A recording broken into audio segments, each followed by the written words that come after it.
So this is day 39 of overlanding in the Himalayas, and I'm very happy because I have the traditional Bhutanese clothes, the Bhutanese national clothes, which is called the Go. And all of us went out, we all purchased, all the four guys, we all got our clothes. And the girl with us too, Sheila also has her own set of Bhutanese traditional clothes. And today in the traditional clothes, we are going to be exploring a lot of Bhutan. So this is Bhutan, and this is the view that we've been gifted and blessed with in our homestay here. And yeah, today is going to be an awesome day. I'm very eagerly waiting to pick up some pictures over here. And also I feel at home with this clothes because I realized yesterday that Bhutan is actually the place of my birth in my previous birth. Yeah, if that makes sense. Yeah, this is where I was born in my previous lifetime. Yeah, that makes better sense. But yeah, so the Bhutanese part in me, like the first time has been come out, and I really feel at home over here with the land, and with the food and everything else. So we have all our boys over here.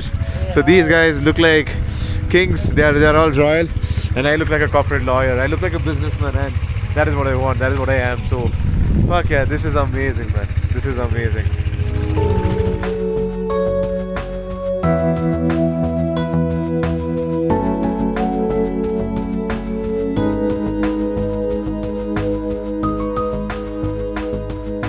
So we are in front of Jampelahang. This is in Bhutan. So Jampelahang was built in 659. It was built by our Tibetan Dharma king. I mean, not Tibetan Dharma king, the Songseng Gampo. Yeah. He was also, he had built 108 monasteries all around, and 2 of them, lies in Bhutan. One Jampelahang, and then we have other one in Paro, that is Kichulahang. So, say this is one of the oldest monastery or oldest aham built in, Bhutan. This has to be one of the most beautiful monasteries I've ever seen. Look at the paintwork and the architecture. This is amazing, man. Kuje Lakhang, that's body imprint monastery. Yeah. Or Guru Padmasambhava, who's also known as Guru Rinpoche. The guru who flew on the back of the tiger's nest, according to the legends, from Tibet to Bhutan in tiger's nest in Paro, and meditated, and with that, which led to the flourishing of Buddhism in Bhutan. There was Buddhism apparently in Bhutan before, but it was after that. If it was after Guru Padmasambhava or Guru Rinpoche coming to Bhutan that it really flourished here. But this is spectacular, man. I am loving this view.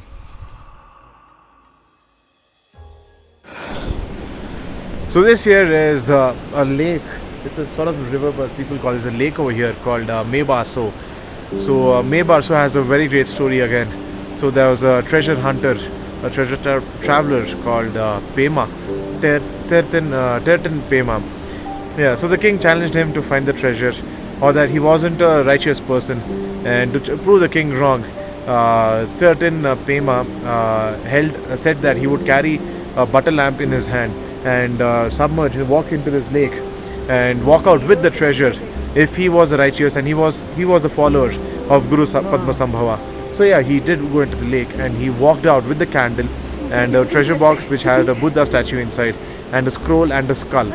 And so with that, he proved the king wrong, and the king tried to attack him with a knife, and he hit the box in which there was a Buddha statue. So Buddha cursed the king that the king's family would not continue after this for his anger or atrocity, and he also cursed the treasure hunter that because since the treasure wasn't supposed to be discovered at that time, Buddha cursed the treasure hunter that the entire family be short-sighted. Yeah, there's a pretty interesting story. So this is the last destination in Bhutan, and also sort of the last destination in Bhutan. And I think after this we're just headed out to our hotel, and tomorrow we are driving to Popjika Valley. That is a beautiful place apparently. So it's green. It has the black neck cranes which are migrated here from Tibet Again, they do back and forth from Tibet to Bhutan, and they are here right now in Pobjika Valley. So we are going there tomorrow, and after that it's off to Punakha to rest for the night, and from there we'll be off to Phuncholing, and yeah, day after tomorrow is the last day in Bhutan. It's the last 2 days left in Bhutan, and it's really heartbreaking for me because I feel so connected to this land, and I'm really going to miss this place, man. Yeah, I'm really sad.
Today is day 40, and today is the last destination, and we are just headed back from here towards mainland Bhutan, and that's Punakha. The last destination actually for the day is going to make it's Pobjika Valley. I'm feeling very down today because I'm leaving from Bhutan, and oh man, this place, like dude, in all the traveling I've done till now, hey, I never found a place which made my heart beat so strongly, man. This is such a wonderful place. The entire country for me, the land, the people, I don't know, it just reminds me, it just makes me feel that this is where I should be. Oh, but I really am very sad to be leaving here. Oh, this is such a wonderful country. We have just 2 days left, so today we are riding to a place called Punakha. From Punakha, tomorrow we'll be reaching Phuncholing. And tomorrow will be the last day of riding as well in Bhutan. So I'm really sad today. Really sad today.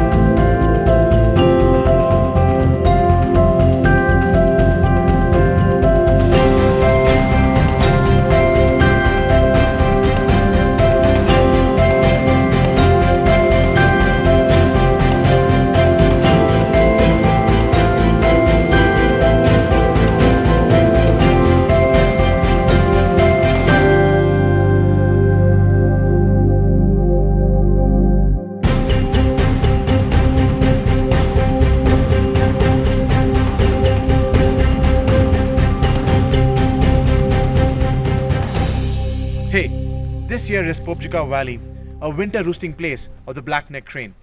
The black-necked crane is one of the 15 species of cranes left in the world, and is considered a heavenly bird in Buddhist culture.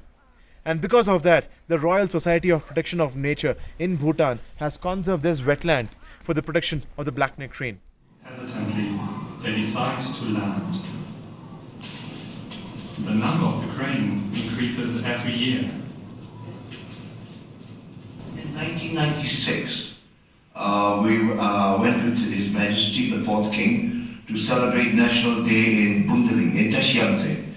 And on the 17th, that's our National Day, on the 18th, we went up to a little valley called Bundaling.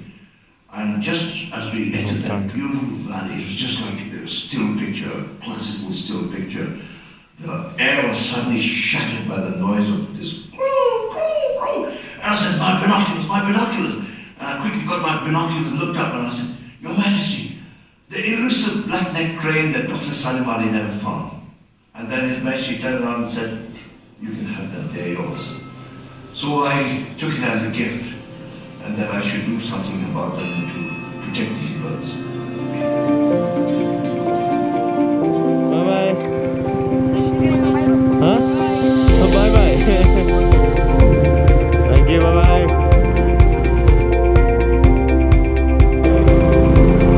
Bhutan! Now my home! Oh.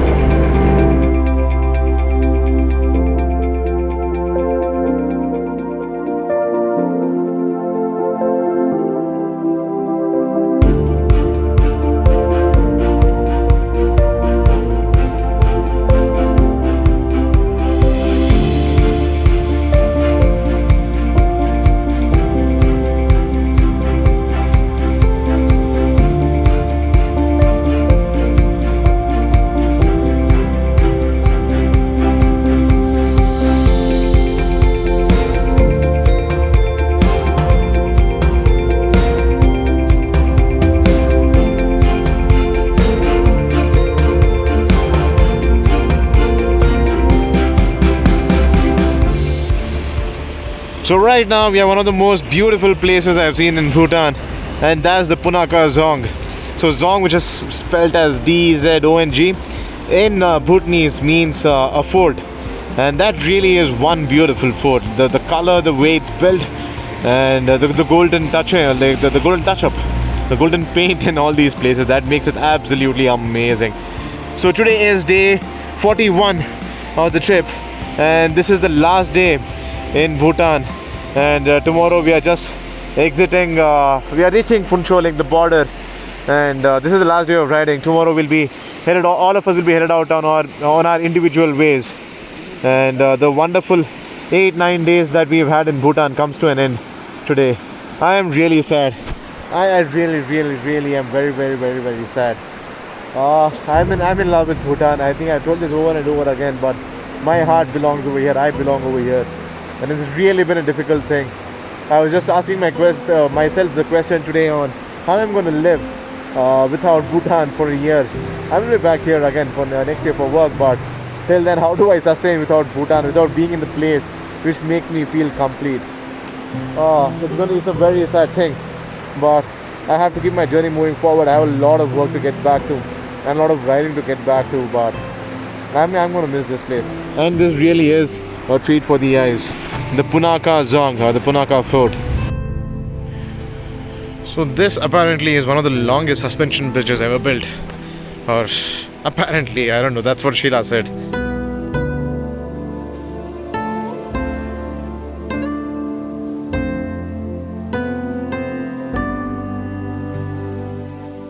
That suspension bridge was the last destination in this trip, and it's all done.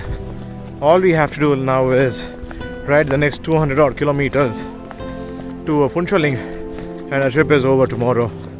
And it's such a sad thing, it's a heartbreaking thing to leave Bhutan. Such clean air, such a clean land, such wonderful people. Everything about Bhutan is pure, uncorrupted.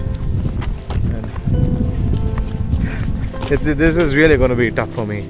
I've never felt so bad about leaving a place ever in all these months and traveling to all these places, but this is really crushing me. Fuck. It's really true, like how they say, it really does feel for me that I was from Bhutan, like in my previous life.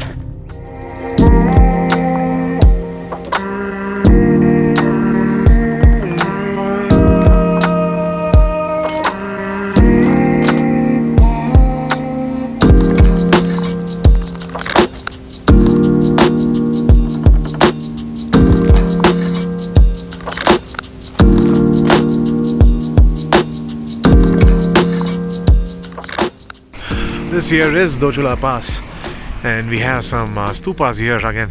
108 stupas built by the king. And then we have the higher Himalayas. Wow, what a view. So this is about 10,500 feet. I should not be wrong here, 10,500 or maybe 12,000 feet. This is one of the highest passes in Bhutan. There's another one called Sinchula or something, if I'm not wrong again. Yeah, which is quite beautiful too. But this is an amazing place to visit.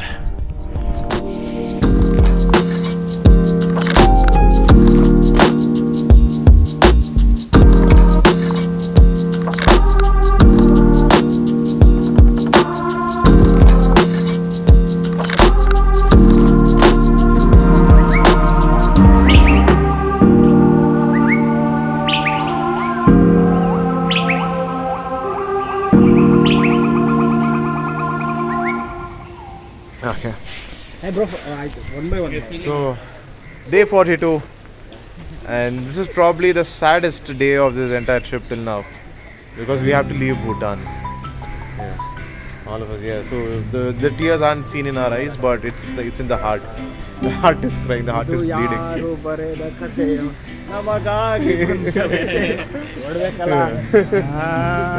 don't want to go back home. And it's 2 o'clock. I've been personally delaying things since morning because I don't want to leave. Bhutan has been so kind to us. Bhutan has been so wonderful that the heart just does not want to leave from here. You know, Dil jude bina hi tut gaye. My heart is still there. We have to move forward. We have no other way. Yeah. Everyone's heart is still here. Yeah. Oh, fuck me, this is really sad.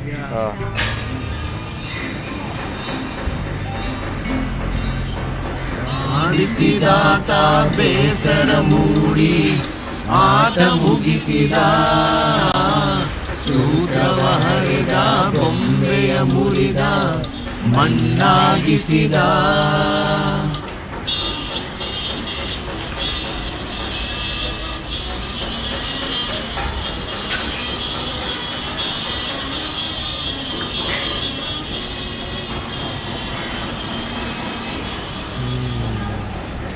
ಆಡಿಸಿದಾತ ಬೇಸರ ಮೂಡಿ ಆಟ ಮುಗಿಸಿದ ಸೂತ್ರವ ಹರಿದ ಬೊಂಬೆಯ ಮುರಿದ ಮಣ್ಣಾಗಿಸಿದ. The feeling of leaving Bhutan be like चंद से जो टूटे कोई सपना, जग सुना सुना लागे, जग सुना सुना लागे, कोई रहे न जब अपना, जग सुना सुना लागे, जग सुना सुना लागे रे.